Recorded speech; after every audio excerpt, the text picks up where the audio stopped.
Welcome everyone, and thank you for joining us in this amazing global webinar related to conducting fraud examination. Today we are going to be sharing with you the best practices related to collecting, analyzing, and documenting evidence.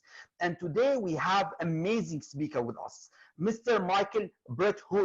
He is going to share with you amazing practices from his experience. More than 25 years he worked as FBI special agent, handling cases related to financial crime, related to corruption, related to money laundering. So maybe some of the big cases you heard about, he was involved in, and he's going to give you the insight about how can you actually do the proper collection related to the evidence, documenting the evidence. Not only that, Mr. Bret, he actually also worked with the ACFE as a faculty member. And just recently in 2020, he got the highest award from ACFE. He won the ACFE James R. Becker Speaker of the Year Award, which has listed him as one of the top speakers in the domain of fraud examination all over the world. And not only that, he is teaching one of the very famous course all over the internet that half of you, maybe you took it before, which is related to corporate ethics and investigation and fraud examination with the University of Virginia. And with that, I would like to give him the mic. Thank you so much for joining us for this session. Thank you so much for having me, Iyad. It is a pleasure to be here with all of you. I have 3 goals for our session today, so I want to put those goals out there and let's see if we can meet them by the end. The first one is, I want you to learn a few things as we go through this course. The second one is, I want you to think about yourself and think about the things that you do in fraud examination. And last, I want you to have some fun. So as we go through this, those are my 3 goals. And we're going to talk about things that have happened in my career, things that could happen to you, but I'm going to get you to think about things. And so the first thing I want you to do is look at this picture right here. Do you see any potential evidence here? As you take a moment, look at the screen, see what you have. As you see up at the top, you have a memory card, you have a video camera, you have a couple USB drives on the left, you have a couple boxes and an information booklet. And what I like about those is that it tells you what kind of devices that this individual has. So whereas back in the early 1990s, when I started my FBI career, we weren't that interested in digital evidence because it didn't really exist.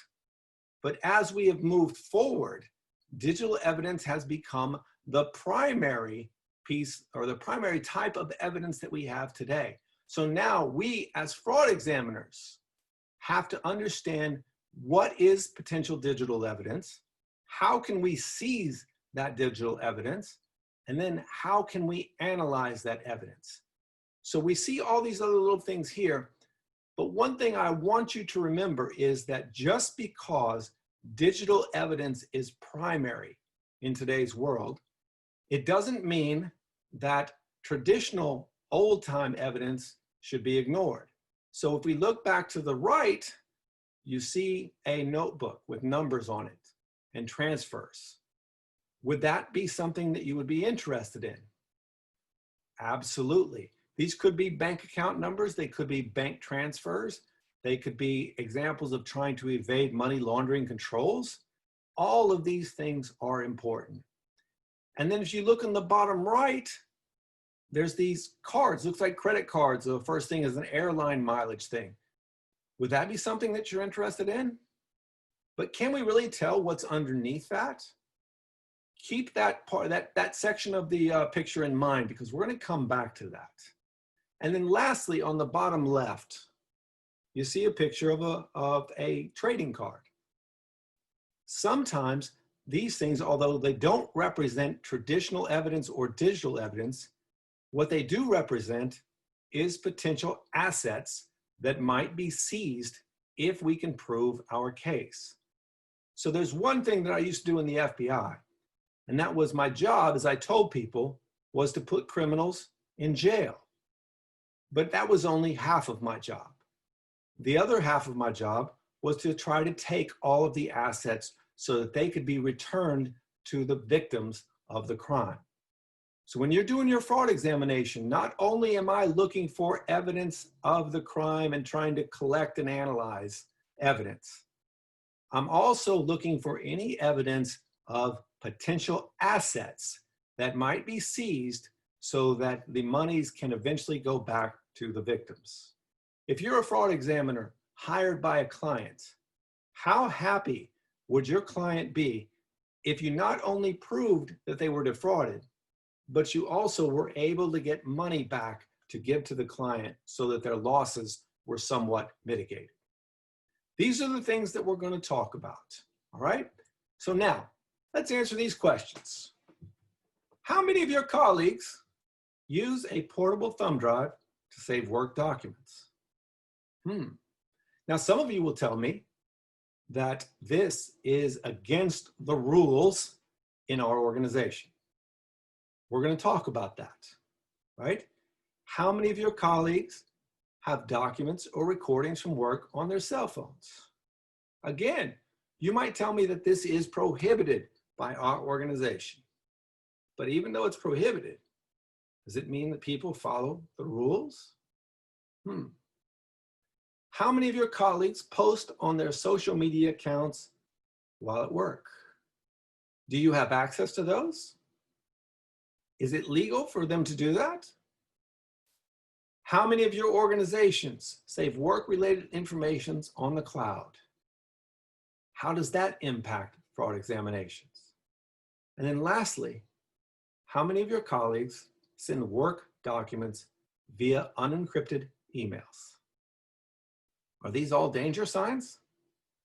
Yeah, they are. But do they happen every single day in your organization? Absolutely, they do. Even if you have rules that prohibit this from happening. As fraud examiners, we have to understand that these rules are broken all the time. So now, as I start my fraud examination, as I'm looking to see what evidence can I collect, what evidence is out there, what evidence can I seize, the first question should always be, what is my authority? And what that means is, the first step I use is, what is the prevailing law? So where you sit, which location you're at, which country you are in, you need to understand what the laws allow and don't allow. Now, if you work for a multinational corporation and you're in charge of fraud examinations for multiple offices throughout the world, then not only do you have to worry about the laws in the country where you are working in, but also the laws of the country where that computer, where that office space, wherever that person resides. Because what may be allowed in one country might not be allowed in another, and vice versa. So you need to understand, and what I normally do in this situation is I try to get with corporate counsel or local regional counsel to understand what can I do legally before forming the steps of my fraud examination about evidence, what I'm going to collect, seize, and analyze, okay? After I check out the legal aspects and figure out what I can do, I still have another step before I start going out and trying to gather the evidence I need. What do you think that step in it is? Think about that. Well, the second step I do after checking the law is, what is the company policy? Because if I violate company policy to gather the evidence, then I'm breaking the rules of my organization.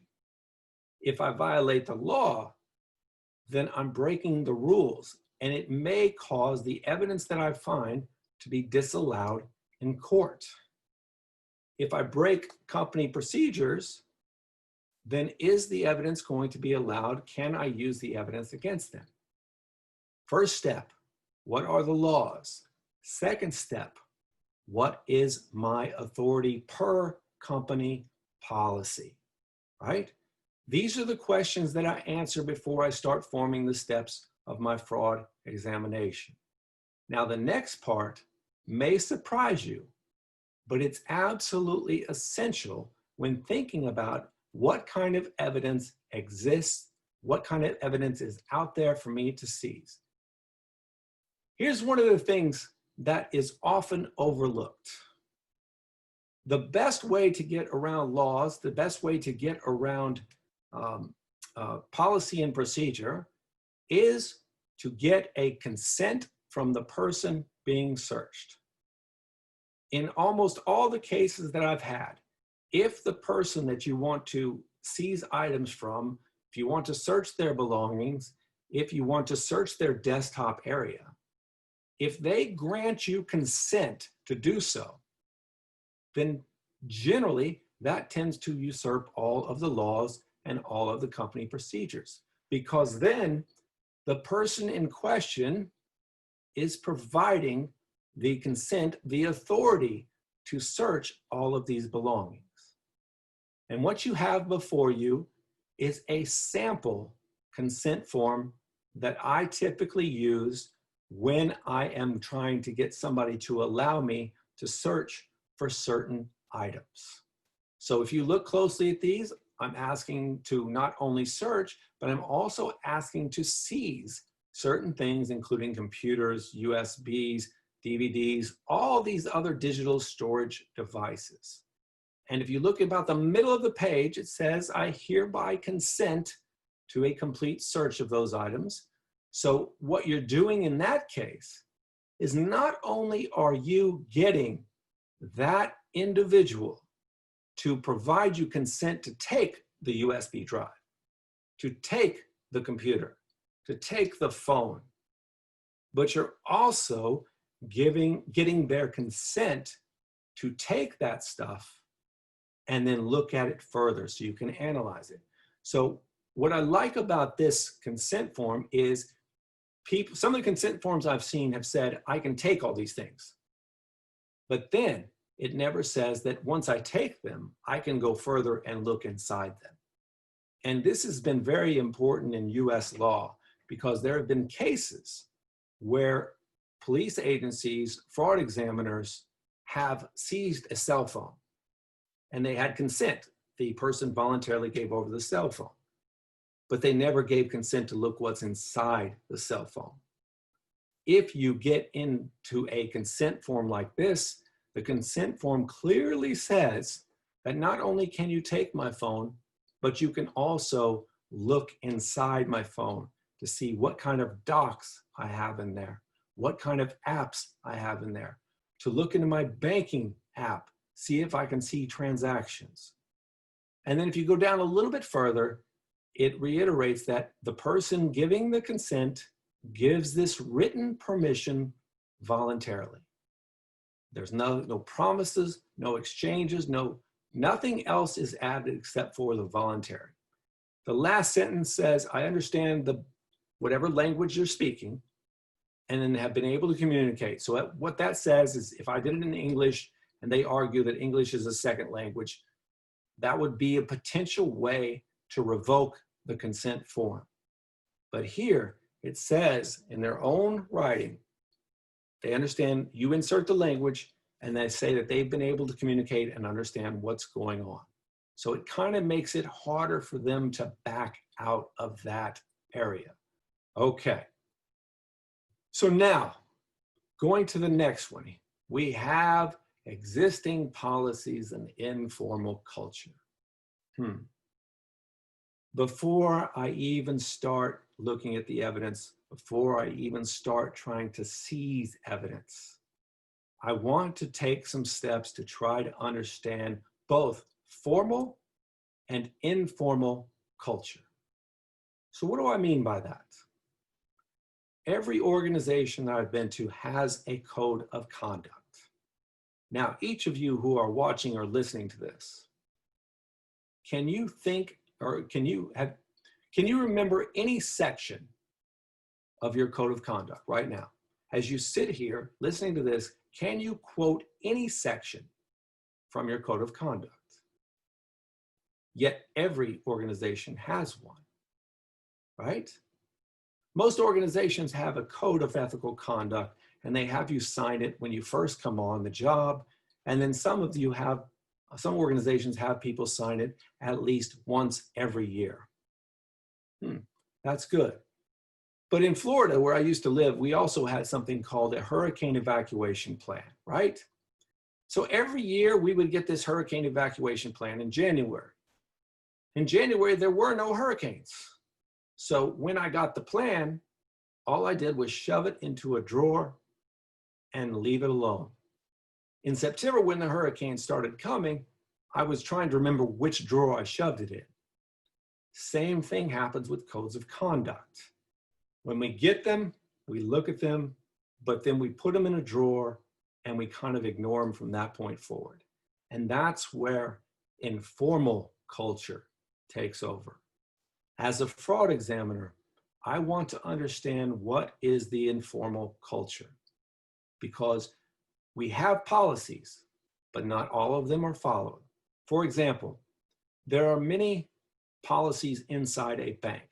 And one of the most common policies in banks is that tellers are not allowed to exchange money with each other.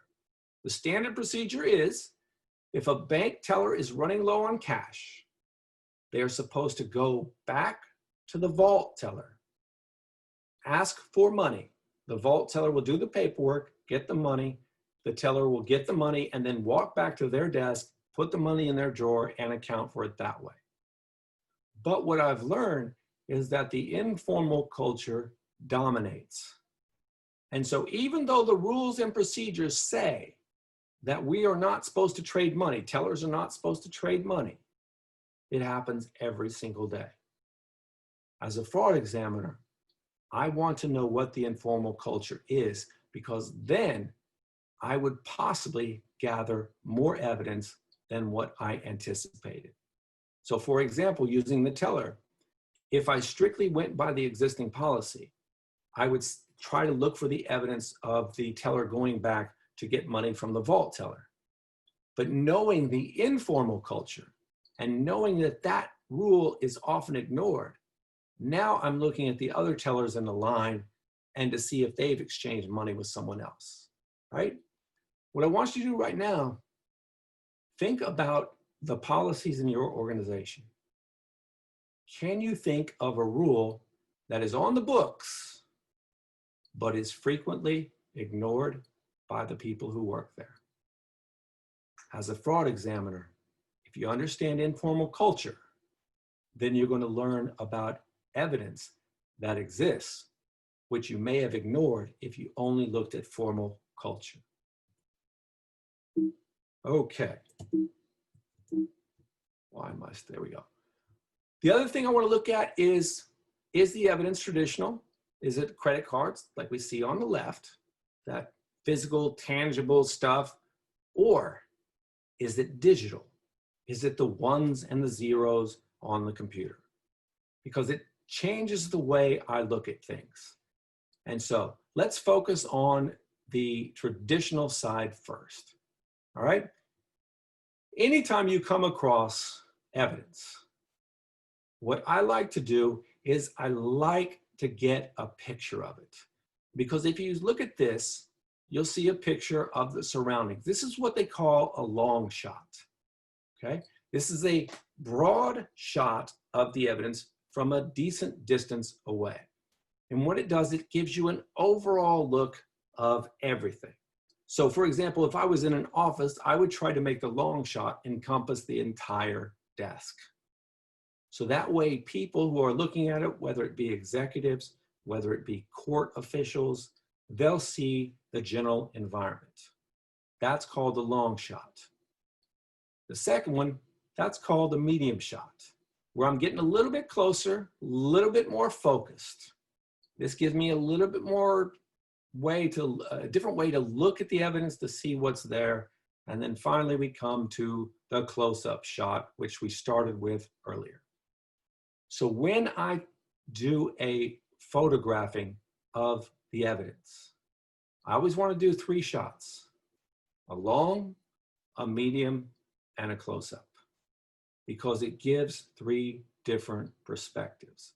And it gives someone who is not in the office a chance to see exactly how it was when I found it. And this could be important because people will say that you inserted stuff, or people will allege that you created stuff on your own.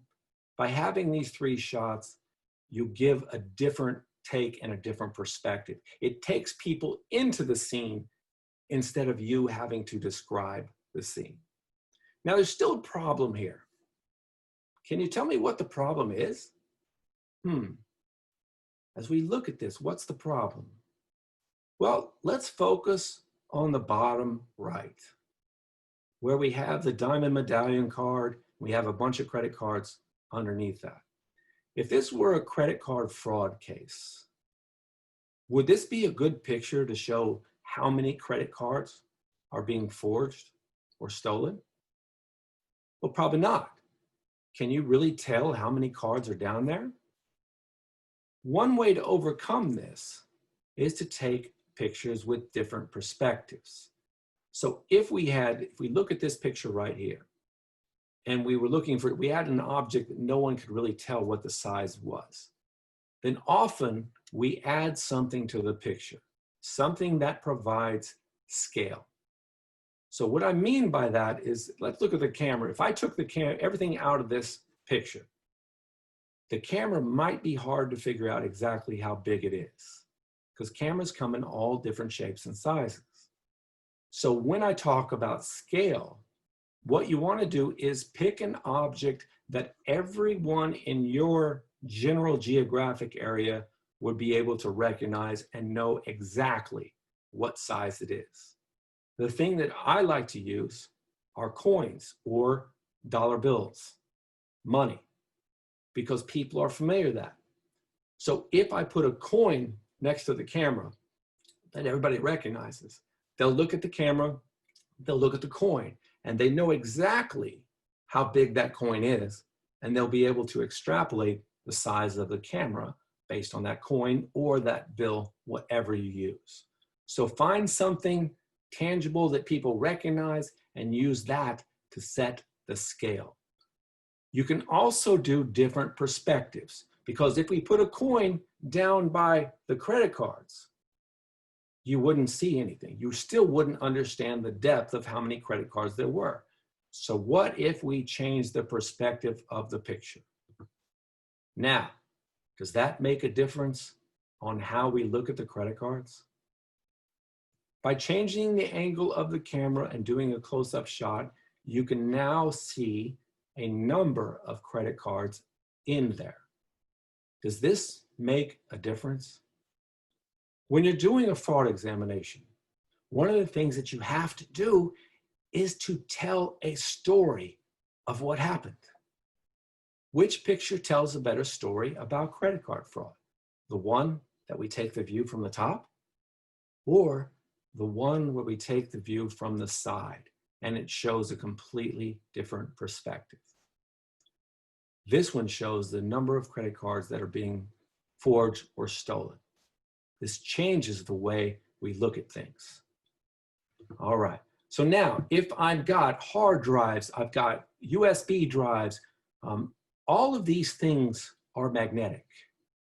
And so our traditional way of gathering evidence, putting them in plastic bags, putting them next to each other, if we stacked one CD player or one DVD player on top of the other, or a USB next to a USB, it could happen. Doesn't happen very often, but it could happen. The magnets could get together and damage the information on the drives. So if you're going to grab and seize electronic evidence, they make static-free bags. And what this does is this protects the magnetic charges and it doesn't interfere. So I would suggest investing in static-free bags and collecting electronic evidence. Whatever evidence you collect that's electronic, put it in a static-free bag.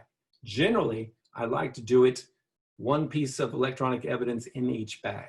However, if you don't have enough bags, then put the thumb drives together, because they're usually not as bad, but I rarely would try to put a hard drive with another hard drive inside the plastic bag.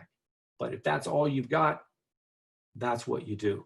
But having a static-free bag can help you preserve the evidence that you have on that hard drive. All right. The other thing to remember, and people often forget when they're doing these traditional seizures of evidence, because digital evidence is all on your screen. But if you seize documentary evidence, people leave their fingerprints on there. And so let's say we've got a fraudulent wire transfer slip. Would you like to be able to test that document to see if your suspect's fingerprints are on there? I once had an agent friend of mine who was working a counterfeit document case. And he gathered 10 or 12 different documents that were very incriminating. And I remember watching him. And he had all 12 documents on his desk, and he's moving them all around, trying to place them in a certain order. And I went up to him and I said, "Does this involve your case?" He's like, "Yeah." I said, "These are great documents." And he moves them around again. He said, "I'm just trying to get them in the right order so I can completely understand what's happening here." And then I reminded him, says, "What about fingerprint evidence?" And the look on his face was classic. He was like, "Oh no," because he had touched all of the documents with his own fingerprints. So if you come across a regular document, don't forget about the possibility of fingerprints, because they can be very incriminating. And then lastly, you also need to have a chain of custody, and this is with digital evidence as well. So this is a sample of a custody document. If you go up a little bit a little bit up above where it was cut off, you have a section that says description of what it is, the date and time that you seized it, and then where did you seize it from. And so let's say I seize a bunch of computer hardware, and I'm not a computer expert, so I need an expert to look at it. So I filled out the top part of the form.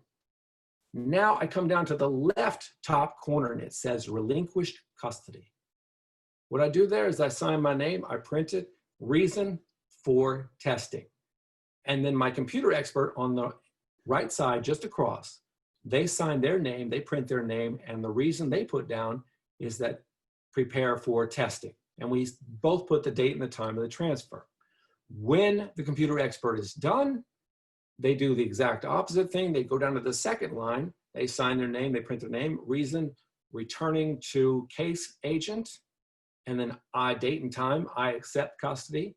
And the reason is for storage, for analysis, whatever, same date and time.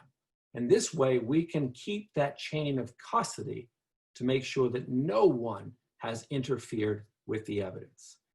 If you do digital evidence, you do traditional evidence, you should have a chain of custody for each and every one. Okay, now let's move on to digital evidence, the stuff that you're going to deal with mostly. And there's 3 steps to it. Number 1, seizing the evidence. Number 2, acquiring it, because just because you seize a hard drive doesn't mean that you acquire what's inside it. And then we analyze the evidence. So first thing, seizing the evidence. Once again, the camera becomes one of your best friends. You can use your cell phone camera, you can use whatever you want. But here's what I like to do when I seize the evidence. I like to get behind the computer before I have touched anything. And even if I don't have a computer expert with me, I'm going to take pictures of the back of the computer, and I'm going to take pictures of all the wires, because what I'm trying to do is to create almost a template of how the computer was connected. Because some computers have an extensive network of cables, USBs, and stuff like that. And after I take it apart, go back into our computer lab or wherever I'm taking it to, and I have to reassemble it, then I get confused. I'm like, how did this cable go in this slot, or did this cable go in this slot?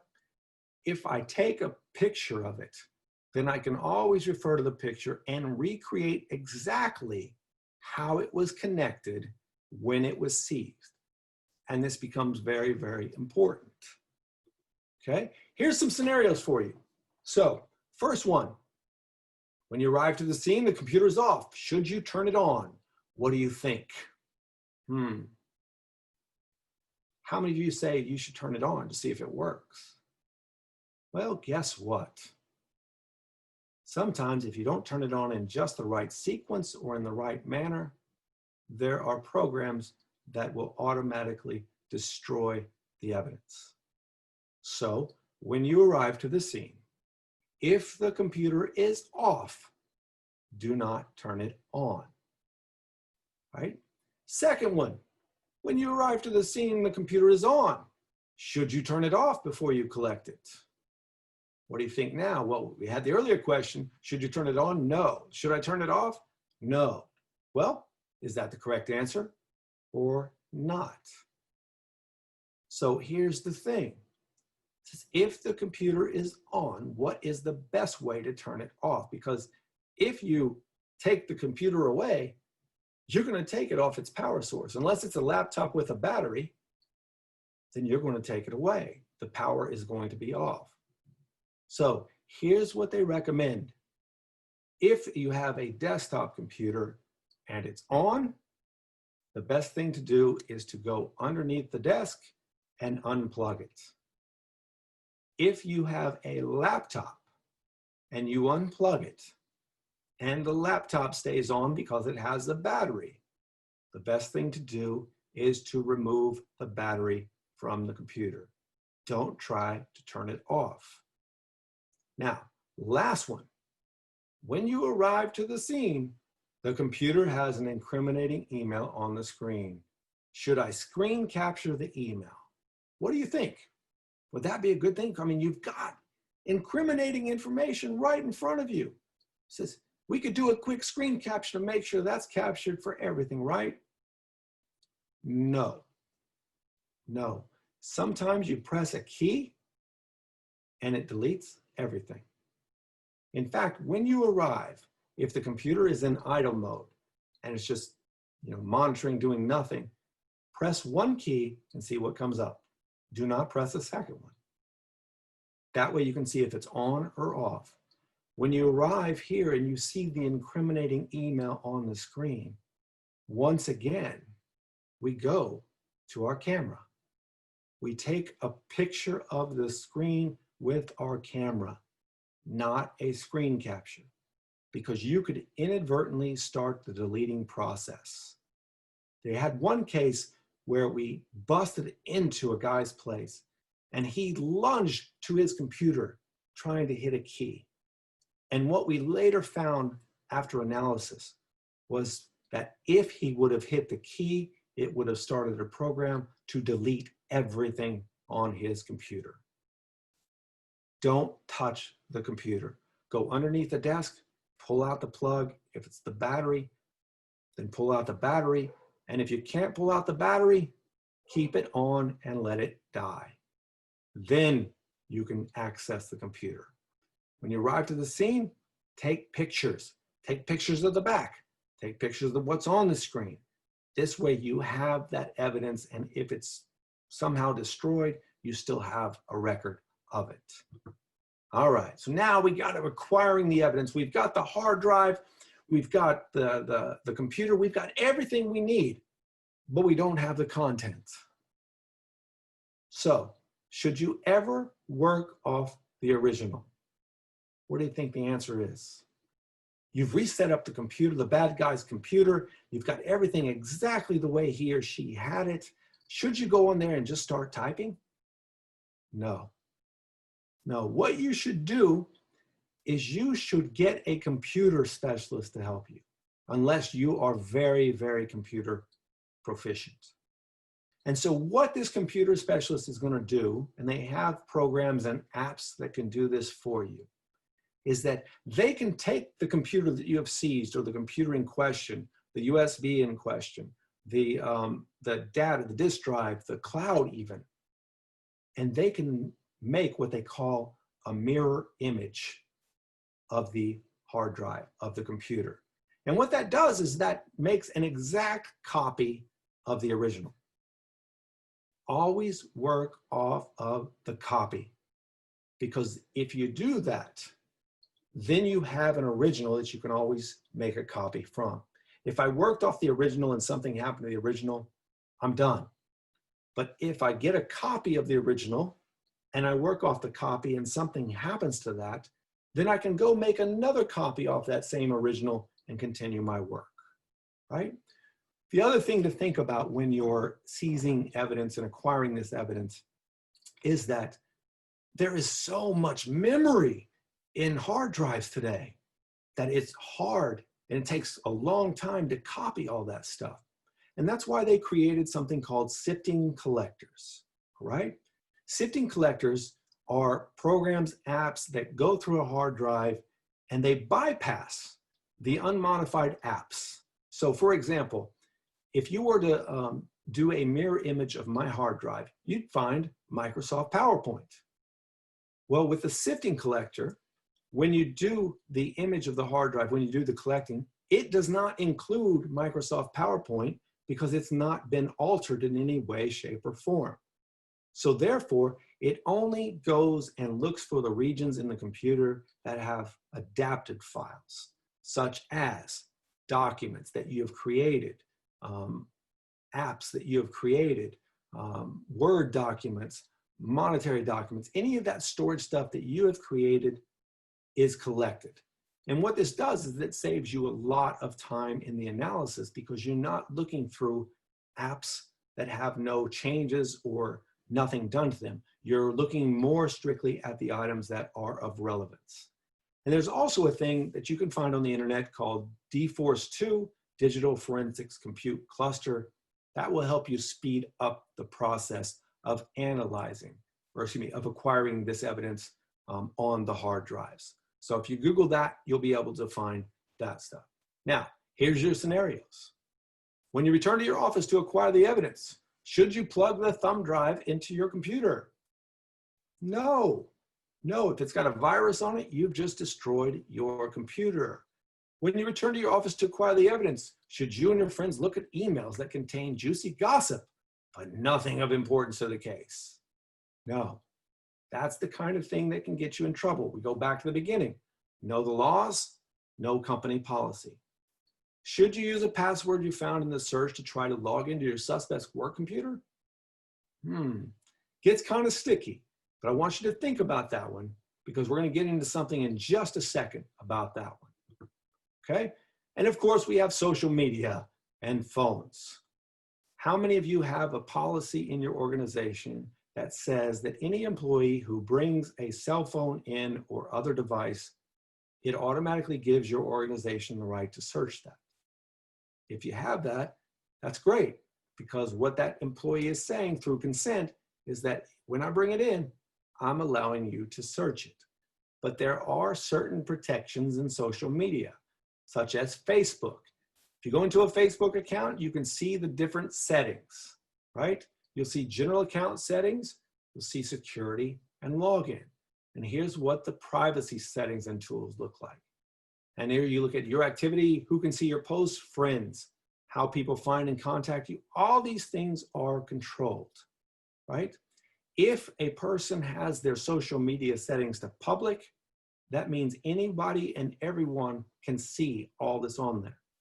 But when they start setting it to private, that changes the level of things that you can do based on the laws in that country, based on corporate policy. So when you're going to search social media, and some people have even said, let me be friends with the suspect. That's an opportunity that some people can use. Some countries allow it, some countries don't. Some companies allow it, some companies don't. But if their settings are public, that's perfect for you because that means that anybody can look at it and there's no privacy settings.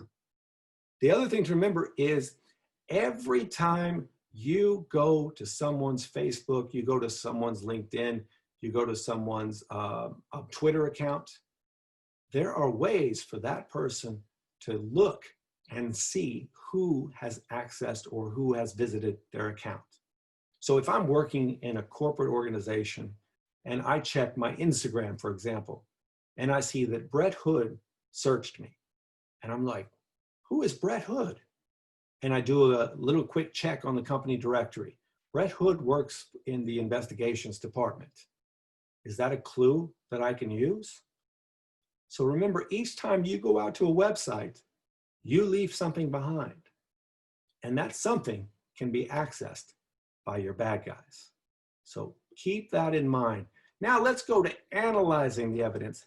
How are we going to look at this stuff? What's the best ways? So here's some scenarios. When analyzing the evidence, can you look at any file from a mirror image? What do you think?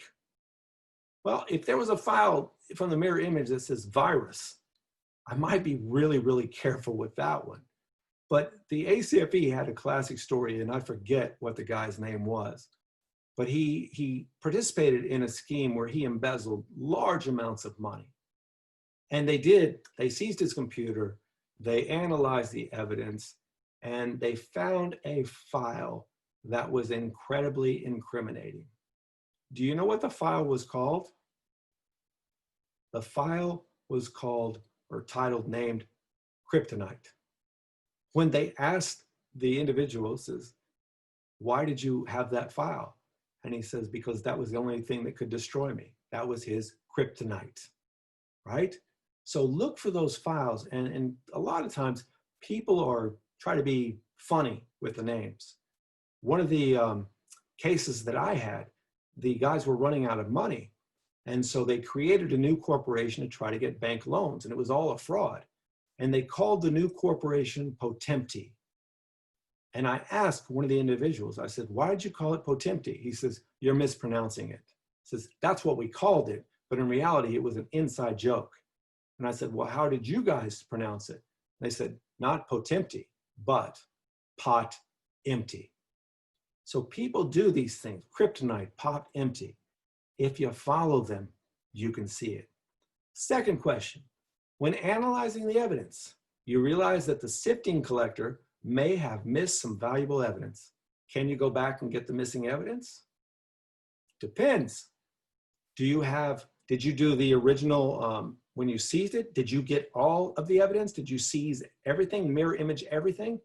If you did, then you can go back and get it. But if you used a sifting collector on the original, then whatever you have is gone because the evidence changes. When analyzing the evidence, you saw sensitive personal information. Should you share that information? If it doesn't relate to the case, probably not. In fact, there are some countries that have laws about what you can share and what you can't. When we had these situations, we tried to segregate the information that was not relevant to the case and information that was relevant. And we usually had separate teams that did this. So that way we couldn't be tainted by sensitive personal information that may or may not be allowed in court. So that's one way to control this. All right? So now I want you to look through these things right here. Tell me where the difference is. Take a good look here. I'll give you a couple seconds and then we're going to switch to the next slide and you tell me where the difference is. Okay, I'll give you 10 more seconds.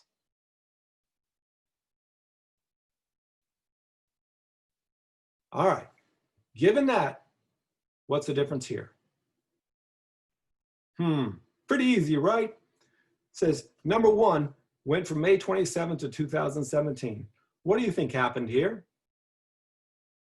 Fact is, these files were last looked at May 27th, 2017. And what I did in this is I looked at one yesterday. So what happens is as soon as you look at it, it changes the date. So that's why we work off mirror images. Because if this was the original, the date may be very important, but the minute you look at an original, it changes the date. That's why we always keep the original and then work off of a copy. Because who cares if we change the date on the copy? We still have the original that has the original date. All right, so which of these items would you be concerned about if you were doing a search? Would you be concerned about any of these? Obviously the USB cable, but anything else? Well, I'll tell you, all of these items are USBs. All of them.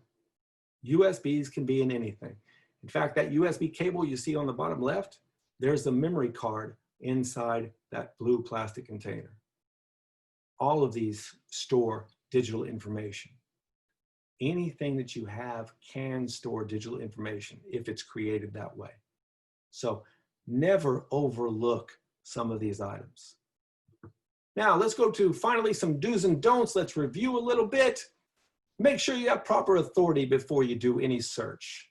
Consent is underutilized. It is the friend of the fraud examiner. And there is no rule that says that you can't ask them for their passwords to their phone, to their computer, to all that stuff. You should always maintain an original copy. Never work off the original copy, but maintain that original and then work off of copies. Think about fingerprints, and then remember that some computers have self-destruction plans that can be set off by a simple keystroke. Some of the don'ts. If the suspect, as you're talking to him, says, you know what, I'll log you in. Let me do that for you. Don't let them log you in, because like we said earlier, a couple keystrokes can cause the deletion process to start. Don't start working until that hard drive has been imaged and you're working off a copy. If you don't know what to do, don't guess. Get a computer expert to help you. And then likewise, the opposite of that, don't be a know-it-all. There are things that you're not going to understand. Don't try to just figure it out. Get some expert help. Don't turn on the computer if it is off. And then finally, don't forget that storage devices come in all shapes, sizes, and forms. If someone's trying to hide something from you, they're going to find items that do not look like storage devices. But a good fraud examiner will do an investigation and look at everything suspiciously. So I hope this helps. Let's open it up to questions. All right, thank you very much for your amazing presentation. Let me get the question started. So we have some question with us here. They are saying you show them the form related to the consent. So what will happen if someone decided not to sign the form? What can we do if he said, no, I'm not going to sign the form. I'm not going to give you my phone. I'm not going to give you my laptop. Okay, so if they don't want to sign the form, then there are other legal processes you can take, and you have to look at what is the company policy. Does company policy allow me to seize that phone? What you have to look for, if they don't sign consent, what is the legal authority? What is the company organizational authority? And if you have authority to seize those even without consent, then you can. If not, then you have to let that person take it away. All right, perfect. We have another question. They are speaking, what is the best way for us to seize evidence without actually leaving our fingerprint on it? Best way to seize evidence without leaving your fingerprint on it. What I like to do is, and what I've seen in some investigation departments, is that they have a standalone computer. So let's say I wanted to search someone's social media. The standalone computer comes back to a totally different entity, not related to the company. And I can search on that, and if they see the footprint, it's just some other company that's not related to investigations, it's not related to anything. You might even have it as HR, because if I look at it and say HR is looking at me, no big deal. Investigations, that's different. All right, perfect. Now another question saying, how can we actually, are we allowed to search the item without informing the person? So we can go to his office and we can take the items and behind his back actually do the search. Well, a lot of good things about, especially in organizations, is that all computers are networked. So if you have the authority, you can go to your IT person and have that IT person make a mirror image of the person's hard drive from the network computers.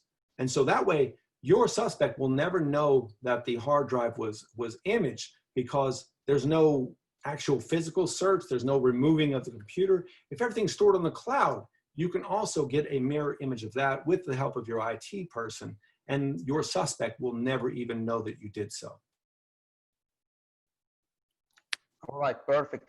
One interesting question, they say, from your experience, can you share with us some examples of certain situation where you had a complication or you had difficulty and you were able to overcome it, or some situation where you had really difficulty and because of that you couldn't collect the information? Yeah, we had a couple cases like that where one guy even threw his computer into into a lake, and we were able to take the computer out of the lake and get it to work again. But most of the time, what you're going to find is people that don't want to cooperate with you. And if you find that, you can get angry with them, but that's really not going to help. When people try to not cooperate with me, I tend to sit down and talk with them. Says, okay, that's your right. I understand why you don't want to do that. It says, but we're still going to do an investigation and we're still going to find this stuff. It says, would it be easier for you? Would it look better for you if you told us where to find it as opposed to us finding it and then you get confronted with it? Technical wise, there's some things that you really have to be careful with. And that's why I stress that you need a computer expert with you, because there are programs on computers that literally, after you wake it up, if I press the wrong button, it starts the deletion process. And if you try to turn it off in a certain way, it starts the deletion process. So we were very, very careful in how we seized those computers, those laptops. And we found that the best way to do so was to unplug it or let the battery die, because then it doesn't start those automatic deletion applications.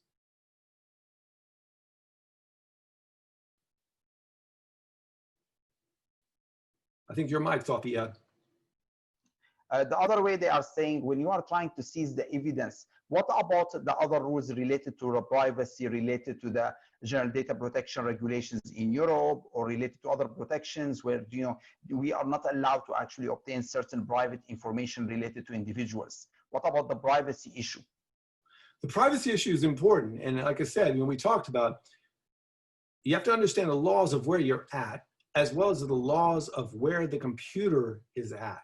So if I'm in, let's say I'm in Dubai and they have certain privacy laws, but the computer I'm looking at seizing or mirroring is in France, then if I try to do the seizure from Dubai, then I have to be careful of Dubai's laws and France's laws. But if I travel to France and let's say the French laws are much more forgiving, then I've not violated any law in Dubai because I'm physically in Dubai, or excuse me, physically in France, and the computer is in France. If you've got privacy issues, and I'm sure you do with social media, with private communications, then I like to get a lawyer on the team to figure out exactly what I can or can't do. Once I get that, that helps me stay on the right side of the law.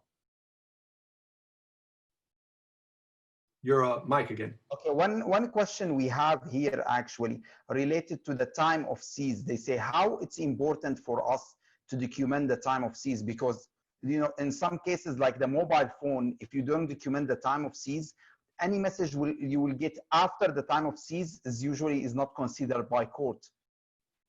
Well, what I want to do is I document the time I seize it, because message will continue to come in and that's fine. But what it does is it says that at this moment I had control of the phone. So then I can say, like, you know, I can argue that any messages sent prior to this moment were sent by the suspect.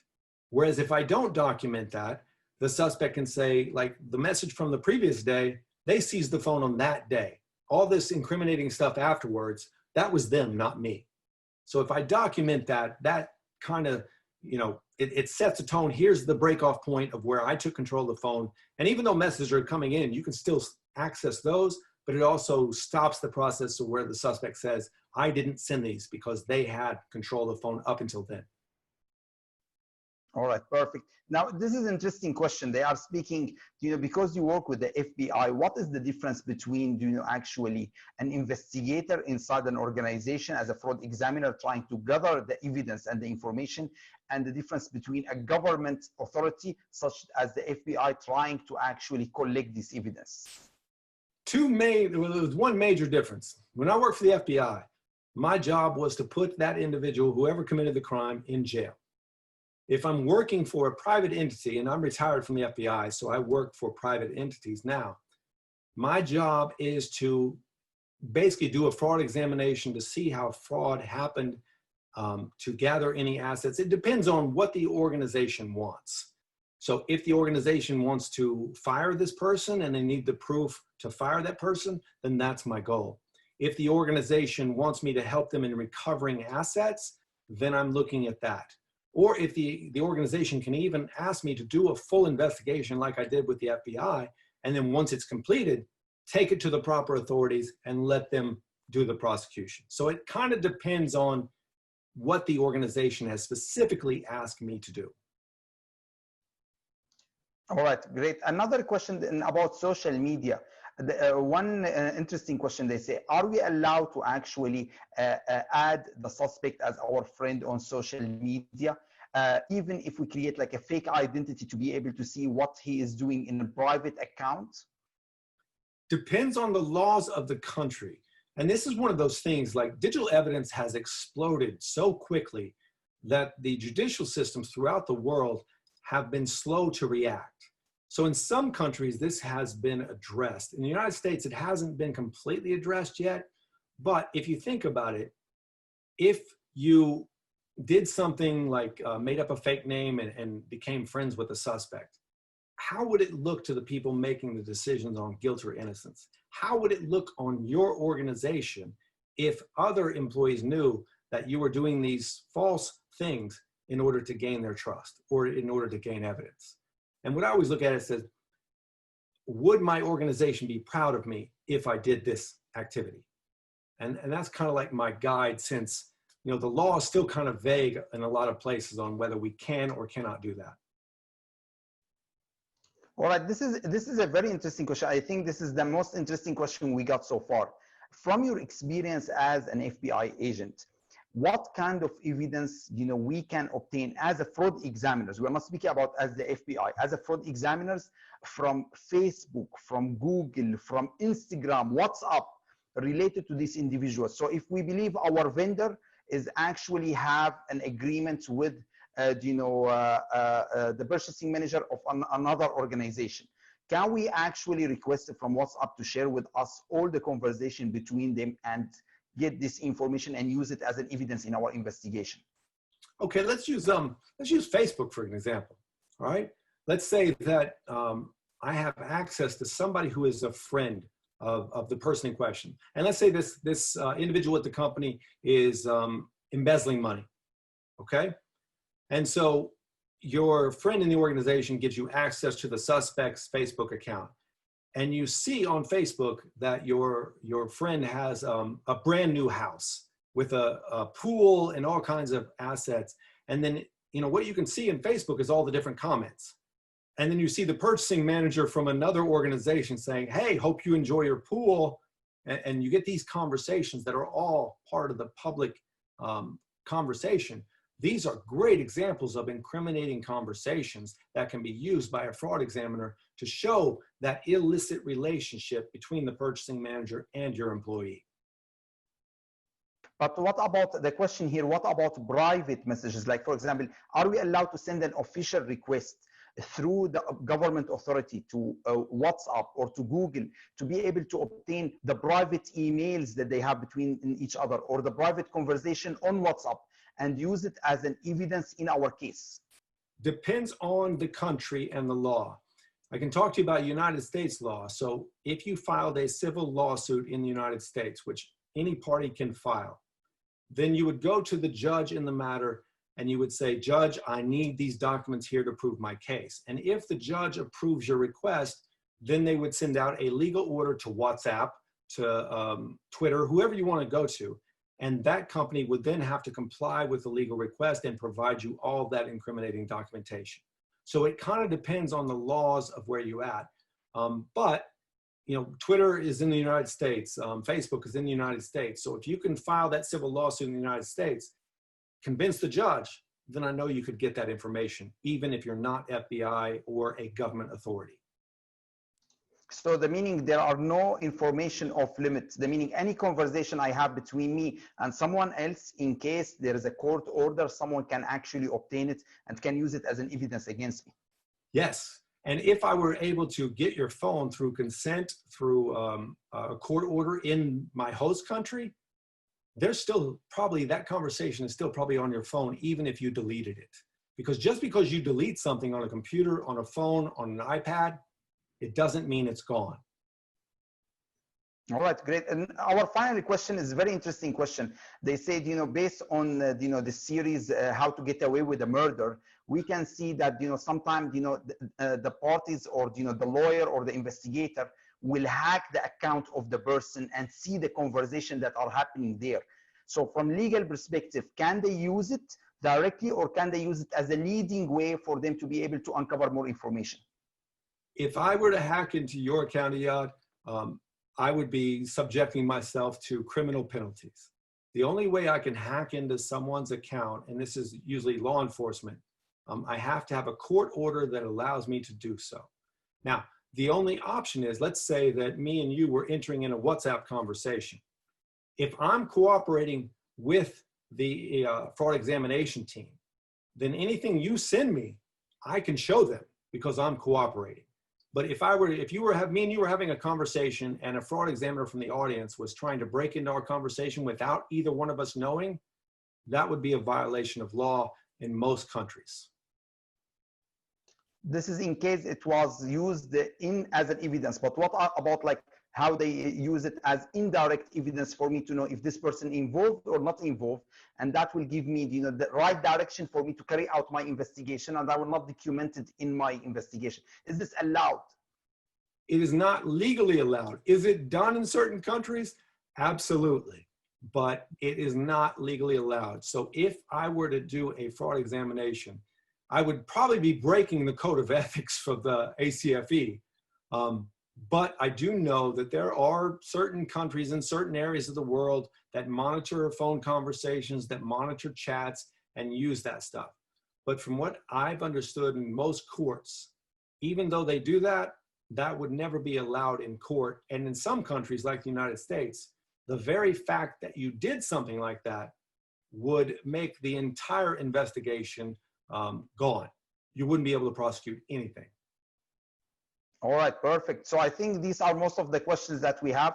Thank you so much for your informative session. Most of the attendees, they are really excited with this knowledge and they are very happy, with the cases that you shared with us. It was our pleasure to have you with us, and congratulations on winning the ACFE award for this year. Definitely you deserve it with all this knowledge and valuable examples that you gave us. Thank you everyone for attending our session. I hope it was beneficial for you. Would you like to give any final thoughts? I'm a big fan of CFEs, and I hope that someday we can meet each other either at the Middle Eastern Conference, the US Conference, or somewhere. I look forward to meeting each and every one of you someday. All right, thank you very much. Definitely, after COVID is over, you are more than welcome to join us in the Middle East in the ACFE conference. It's actually the biggest conference in the world outside US. So last year we had more than 500 delegates attending. Well, I look forward to that. Hopefully someday that'll come true. Sure, definitely. Thank you everyone for attending. This is the conclusion of our session. Make sure you join our future session next week. Thank you very much.